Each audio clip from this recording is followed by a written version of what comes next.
مسیح یسوع کے عظیم اور قادر نام میں آپ سب کو سلام۔ میں امید رکھتا ہوں کہ آپ سب خیریت سے ہوں گے۔ آج ہم بات کریں گے کلام مقدس میں سے آدم اور باغ عدن کے بارے میں۔ خدا نے مشرق کی طرف عدن میں ایک باغ لگایا اور آدم کو اپنی شکل اور اپنی شبیہ پر بنا کر اس میں رکھا، اور خدا نے ہر چیز کو بنایا 6 دن میں، اور چھٹے دن میں آدم کو بنایا اور باغ عدن میں رکھا۔ باغ میں ہر قسم کا میوے دار درخت خدا نے لگایا، اور باغ کے بیچ میں حیات کا درخت اور نیک اور بد کی پہچان کا درخت بھی لگایا۔ خدا نے آدم سے کہا کہ ہر درخت کا پھل بغیر روک ٹوک کھا سکتے ہو، جو باغ کے بیچ میں نیک اور بد کی پہچان کا درخت ہے اس میں سے پھل کو نہ کھانا، نہ اسے چھونا، نہ اسے کھانا، ورنہ مر جاؤ گے۔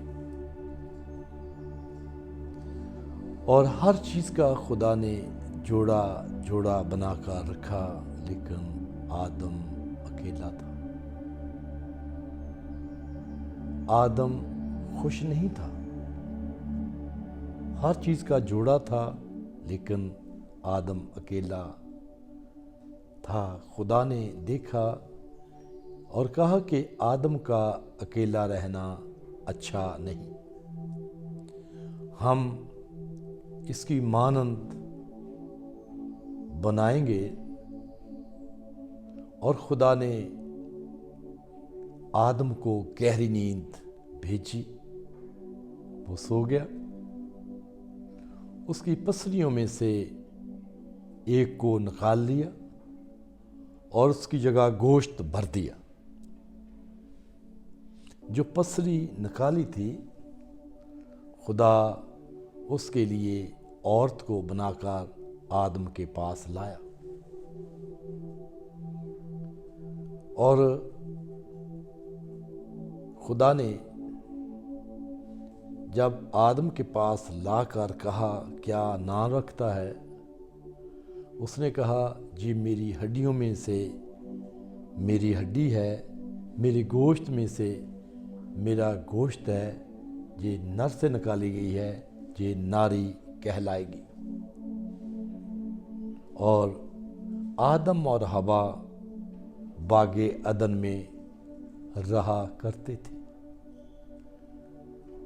ہر چیز خدا نے بنا کر آدم کے تابع کر دی، درندے، چپاہے، پرندے، تمام چیزیں، بلکہ فرشتگان، بلکہ خدا بھی آ کر آدم سے اور حوا سے باتیں کیا کرتا تھا۔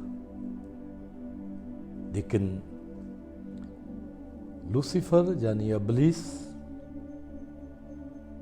جو خدا کا مخالف، اس نے دیکھا کہ خدا آدم اور حوا سے اتنی محبت کرتا ہے کہ اس سے بات چیت کرتا ہے، وہ آ کر ملتے ہیں اور رفاقت رکھتے ہیں، باتیں کرتے ہیں۔ خدا نے یہ سارا کچھ کیا اور ابلیس اس کے مخالف ہو گیا۔ اس نے سانپ کو استعمال کیا، اور سانپ کی صورت میں باغ عدن میں حوا کے پاس پہنچ گیا اور کہا کیا تم تمام درختوں کا پھل نہیں کھاتے؟ हवा ने कहा हम दरख्तों का फल तो खाते हैं, लेकिन बाग के बीच में जो दरख्त है नेक और बद की पहचान का, उसके बारे में खुदा ने कहा है,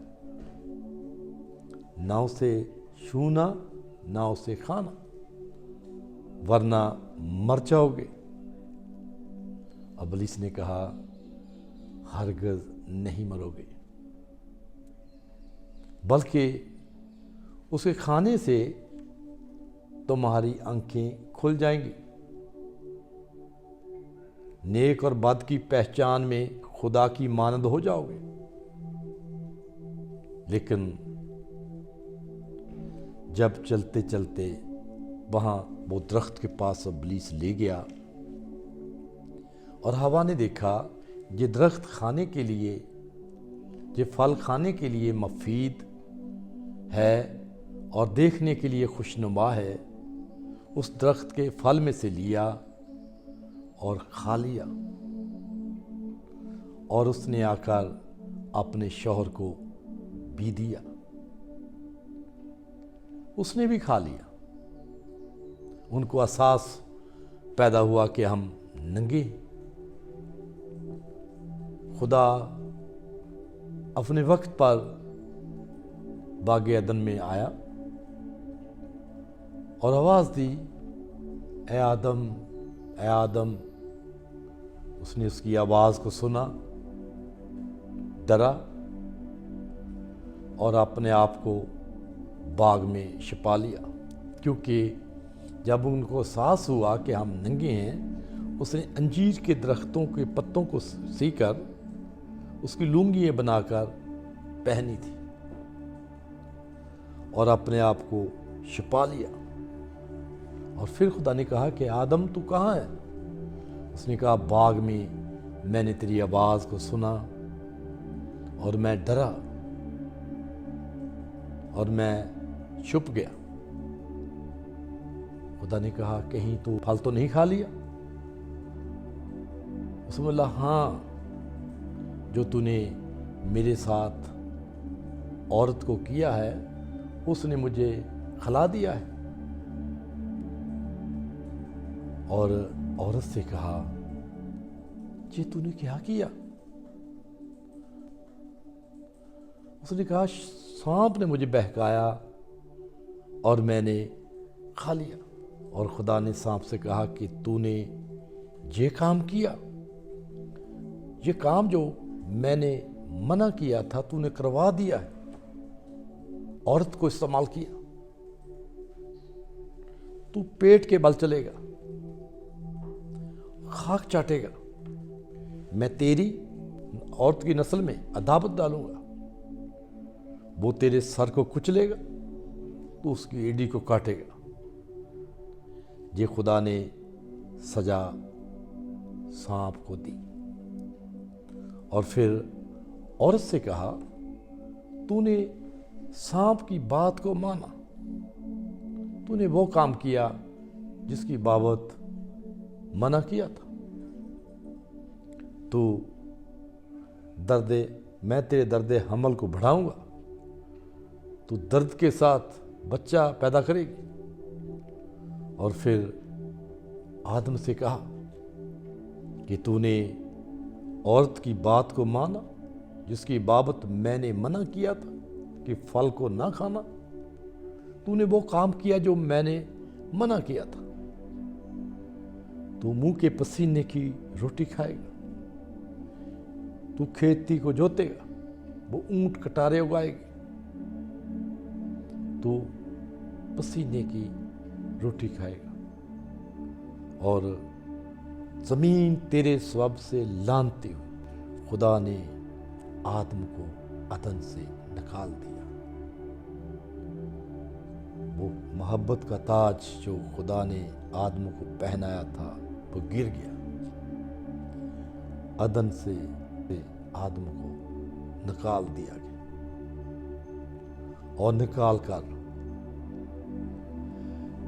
पहरा लगा दिया गया, शुलदा तलवार का पहरा लगा दिया गया, ताकि ऐसा ना हो कि आदम आकर दोबारा बागे अदन में حیات کے درخت میں سے کھا لے اور ہمیشہ جیتا رہے،